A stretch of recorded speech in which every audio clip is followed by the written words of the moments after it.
जो ठोको ठोको कहते थे सुबह से लेकर शाम तक, बताओ उनके सांसद लोग कूटे जा रहे हैं कि नहीं कूटे जा रहे हैं?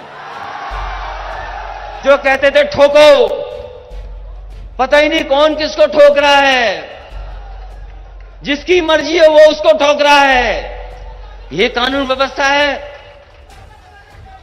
ये कानून व्यवस्था है क्या कि बताओ गृह राज्य मंत्री के बेटे ने किसानों पर गाड़ी चढ़ा दी हो? ये कानून व्यवस्था है क्या? और आज जब मैं आपके बीच में आया हूं, पता लगा है कि फतेहगढ़ जेल में कैदियों को नहीं पता था किसको ठोकना है, तो जेलर को ठोक दिया उन्होंने।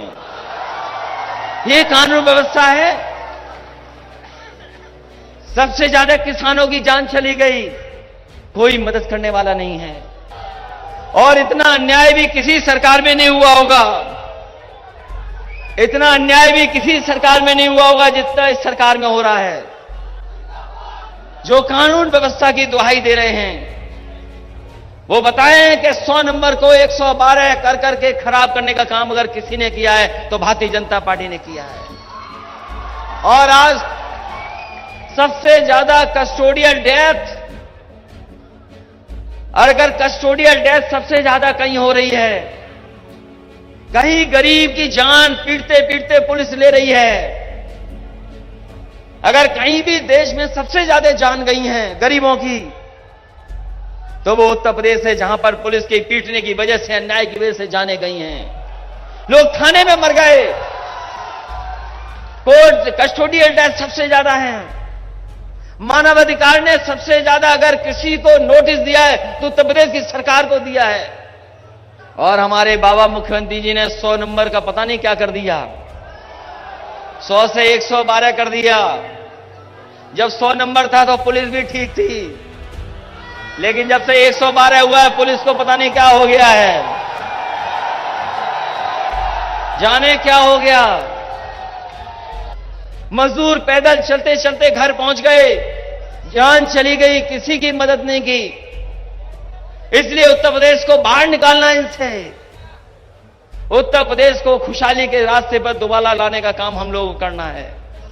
समय बदल गया है, चीजें बदल गई हैं, काम करने का तरीका बदल गया है, लेकिन हमारे बाबा मुख्यमंत्री आज भी धुआं उड़ा रहे हैं। अपने संकल्प पत्र में लिखा था उन्होंने कि हम लैपटॉप देंगे बच्चों को, डाटा दे देंगे, यूनिवर्सिटी कॉलेज को वाईफाई कर देंगे। हम जानना चाहते हैं, इतना समय गुजर गया है, ना आपने लैपटॉप दिया, ना वाईफाई किया, ना डाटा दिया, और अब कह रहे हैं कि टैबलेट देंगे। हम पूछना चाह रहे हैं, 4.5 साल से कौन सी टैबलेट दे रहे थे आप? कौन सी टैबलेट बढ़ रही थी? इसलिए जो काम करना चाहिए वो काम नहीं करते हैं। आज मोबाइल से दुनिया की जानकारी हासिल की जा सकती है। आज मोबाइल से हम दुनिया के बारे में जान सकते हैं। पूरी दुनिया सिकुड़ करके मोबाइल पे आ गई है। हमारे नौजवान जानते हैं, जो थोड़े बहुत संपन्न हैं, वो मोबाइल से ही कारोबार कर लेते हैं, कुछ सामान मंगा लेते हैं। अगर कस्बे हैं, बड़े कस्बे हैं, वहां पर मोबाइल से फोन करना नहीं है, केवल संदेश भेजना है, और आपको खाने से लेकर के सब चीजें उपलब्ध हो जा रही हैं। ये परिवर्तन आया है, चीजें बदली हैं। इसलिए नौजवान साथियों, आपका मुख्यमंत्री ऐसा नहीं हो जो लैपटॉप चलाना नहीं जानता, क्योंकि लैपटॉप चलाना नहीं जानता इसलिए उन्होंने लैपटॉप बांटने का नहीं काम किया। कौन मान लेगा कि हमारे बाबा मुख्यमंत्री लैपटॉप चला लेते हैं? अरे हम तो कहते हैं एक दिन हो जाए, लैपटॉप लेकर के आओ, बुलडोजर लेकर के मत आओ, लैपटॉप लेकर के आओ। और हम तो समाजवादी लोग हैं, लैपटॉप भी चला लेंगे और समय पड़ेगा तो बुलडोजर भी चला लेंगे। इसलिए नौजवान साथियों, आपके भविष्य का चुनाव है। आपका भविष्य कैसे बेहतर बने? नौकरी नहीं है, रोजगार नहीं है। हम जाते हैं दिल्ली में, बड़े बड़े विज्ञापन लगे, नौकरी मिल गई, रोजगार मिल गया, दिल्ली के लोग समझ रहे हैं कि उत्तर प्रदेश में नौकरी मिल गई है, रोजगार मिल गया है। बताओ नौजवान साथियों, अंबेडकर नगर के लोगों, इनका कौन सा बड़ा काम है जो आपके जिले में हुआ है?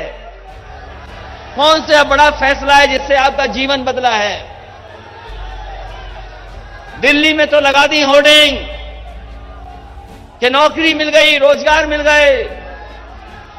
बताओ नौजवानों, खड़े हो कि तुमको नौकरी और रोजगार मिल गया।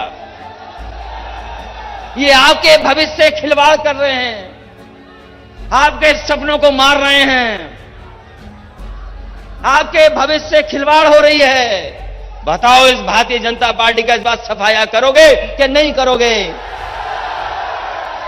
उत्तर प्रदेश को बर्बाद कर दिया इन्होंने, उत्तर प्रदेश को पीछे कर दिया इन्होंने। आज उत्तर प्रदेश आगे नहीं बढ़ रहा है।